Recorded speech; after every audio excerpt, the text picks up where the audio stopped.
Меня зовут Бигимай. Мне 20 лет. Я учусь в университете на теолога. Я занимаюсь триатлоном. Хочу пройти дистанцию Ironman.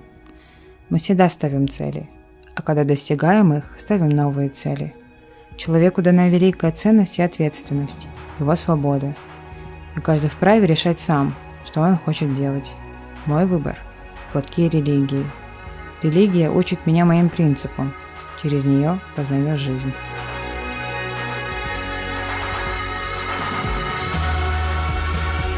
Очень люблю активный образ жизни. Свою негативную энергию я выпускаю через спорт.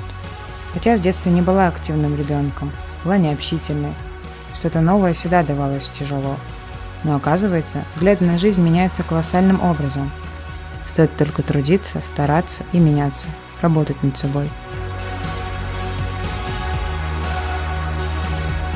В моем случае это моя семья, мои родители. Они всегда поддерживают меня. Понимание родителей – это источник энергии внутри тебя. Благодаря поддержке ты готов творить и идти дальше. Сейчас время возможностей. Мы должны воспользоваться ими во благо себя и общества, пробовать все дозволенные вещи, наполнить свою жизнь яркими красками. Пророк Мухаммад саллаллаху алейхи вассалам говорил: «Сегодня не похоже на вчера». Для меня важно оставить след в этой жизни. Хочу воспитать детей так, чтобы они жили, а не проживали, и были достойными людьми. Для меня это будет большой вклад. Планов много, а целей еще больше. Если будет на то воля Аллаха, то сделаю все, что в моих руках.